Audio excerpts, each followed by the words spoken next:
Hey everybody, it's Kelly. Welcome back to another episode of Ask a Therapist. There's been an increasing request for videos procedurally, basically, on how to come out in different stages of your life and also how to support people who have come out to you. First one we're gonna do is coming out as a teen or a young adult, basically somebody who is financially dependent on those older than them or those in charge of them in order for their health and well-being. And before we go there today, of course, I really need you to go ahead and subscribe, to comment if you want to comment, to like the video, that helps it to circulate.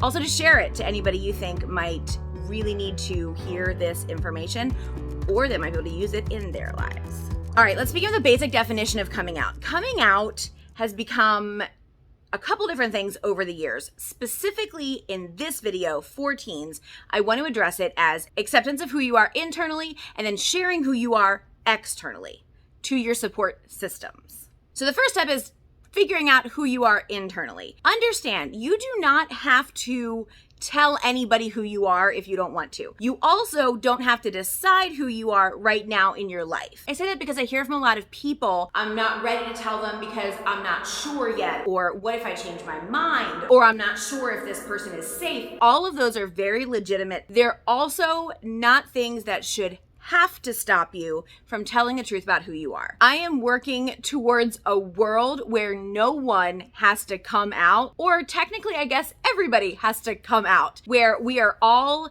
allowed to figure out who we are and sometimes change that and sometimes keep that and sometimes, I don't know, go back and forth. The expectation of heterosexuality, also known as compulsory heterosexuality, is a problem in many societies. The biggest reason that it's a problem is it takes people who already feel isolated because they don't live up to what that standard looks like. They're already sort of enclosed and private and hiding parts of themselves because it doesn't look like everybody else. We take those people and then put the onus on them to explain who they are. And on the other side of it, you have cisgender heterosexual people who then get mad if you don't tell them, if they find out from someone else, or if you make them ask, because somehow that's something you've done. All of those are legitimate and significant issues, and all of those are reasons why people don't come out when they want to. The process of coming out is really a shifting of expectations. When you're coming out to your parents or the people that are financially responsible for you, when you're coming out to them,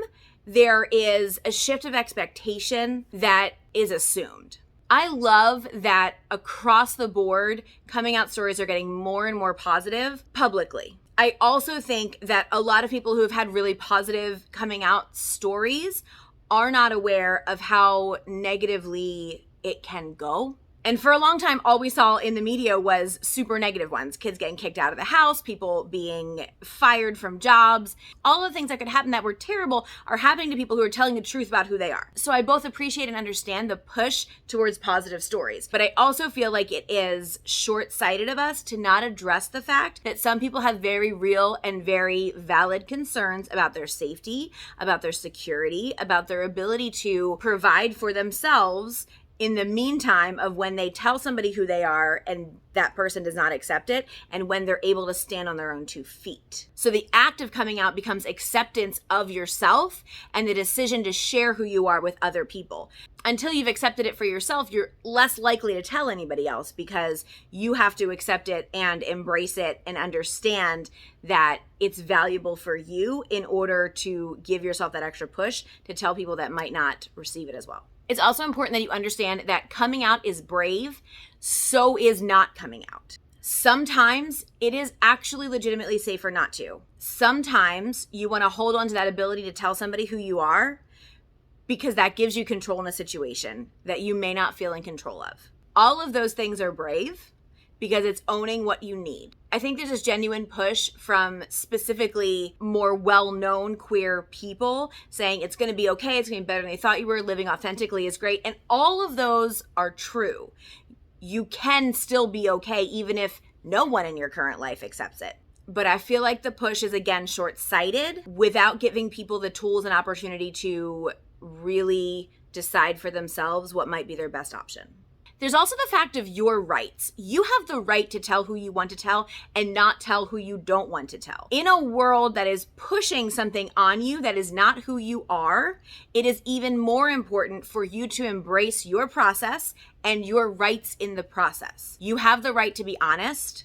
You also have the right to not feel bad if you do not feel you're able to be honest. The biggest portion of this really is owning your process and knowing it's not going to look like everyone else's because it's yours and your life doesn't look like everyone else's. And that's okay. Things to consider when coming out. The first thing is safety, emotional safety.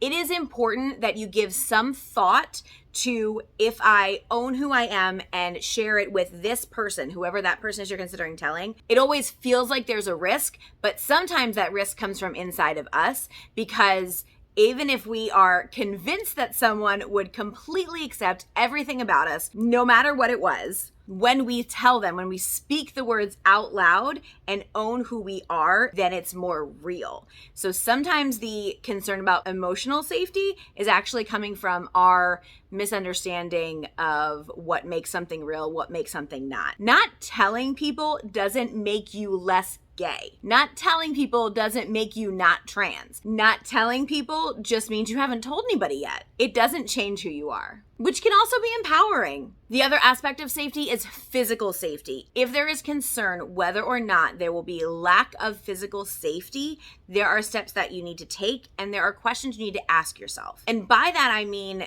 not just there'll be violence against you when you say it to somebody, but I more mean, are you going to have security of housing? Are you going to have security of a support system after you've told people? There are two sides to every story that is out there. And for everybody who has had a great and fantastic coming out experience, there are also people who have not.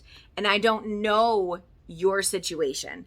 I know that what I want for you is health and safety and self-actualization. And that might not come as immediately as you want it to.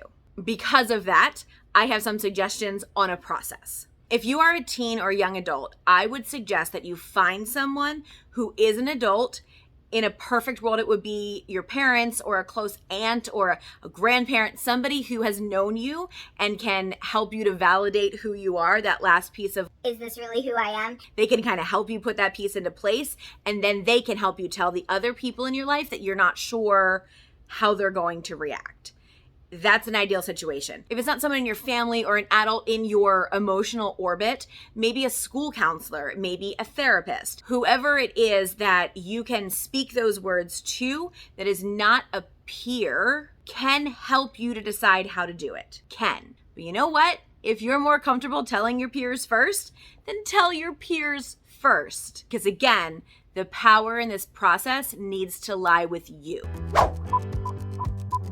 Second half of the video, this is for the people who love teens and young adults who have come out to them. I get questions from adults all of the time about what can I do for this person in my life who has come out to me. Here's what you do. You thank them for telling you who they are. It will almost always be a mistake to correct the person who has brought the information to you. When someone comes to you and says, I think I am, and it doesn't match who you thought they were, your best bet is to keep quiet. It is very likely that it took them a ton of courage to be able to tell you. And maybe they don't do it in the best way. I have definitely seen it happen in ways that kind of make me go, oh, that could have happened so much better. But again, it's their process. If you don't know that, watch the first half of this video. It is their process. It is not yours. That is not the time to insert your opinions on who they are. That can be really hard, especially if you're someone who has helped to raise this person. And I understand that. That is a valid feeling. That feeling is a grown-up feeling. That feeling is not for your teen or young adult who is coming to you. That feeling is for you to process in privacy with a trusted adult or therapist, okay? Your fears about what might happen in their life, your concern about their safety, your grief for the things that you thought were going to be in your life, those are yours to deal with, not the person who is trusting you with this information. And that is the absolute most important thing that I need you to understand here. When someone is coming to you and telling you who they are, believe them. And if they come to you and say, actually, I think it's this, believe them then, because I will tell you this every time they tell you is honest. And it is an amazing gift that they are giving you by letting you into that process, because they don't have to. And a lot of the world has told them it is not safe. So when they do, believe them, tell them that you love them, thank them for letting you in, because that's what they did, is they opened a part of themselves that they didn't have to open. Okay, support. This is especially important for people whose loved ones have come to them and told them that they are trans, because there are processes that are time sensitive and also need to be entered into well-informed.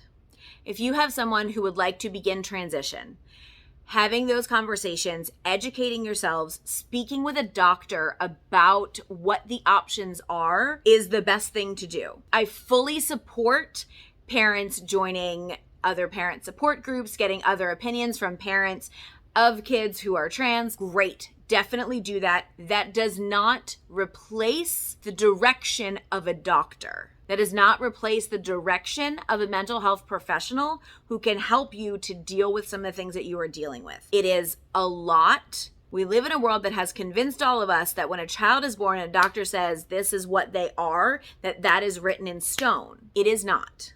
This is where I'm going to catch a lot of heat, because there are people who will say really damaging things about people in this situation. And I'm going to tell you that you get to decide how much of those conversations you even entertain at all. I get a lot of questions from parents about when do I tell friends, when do I tell family members, that sort of thing. That is a conversation that is between you and your loved one. That is their narrative. It is their story. It is their information to tell as they want it told. There may be people in your life that they don't care whether or not you tell. Cool. There also may be people in your life that they don't want you to tell, but you want to tell. The question you always need to ask yourself is, this thing that I want, this thing that I want to do. I want to tell this person. I want to slow down this process. I want to ask this other person over here. I want them to take more time. You need to be able to answer, is this for me or is this for them? And if it's for you, let's get you some support and help, because you can't make it theirs. So I know I need to say that's it because we are running out of time. This is such a big thing and also a small thing at the same time. For people who love and support people who come to them and tell them who they are, believe them, remind them that you love them, and ask them what they need. That's what you do. You're human. You might not do it right. You might be watching this video and thinking, oh dang, too late for this conversation. I wish I had known this then. You know what? We are all human. When we make mistakes, we admit our mistakes, right? That's it for this week. Next week, we're going to be talking about coming out later in life when you may have already established yourself or established a family and how you maneuver through that. Be here next week for that. Until then, take care of yourselves and each other.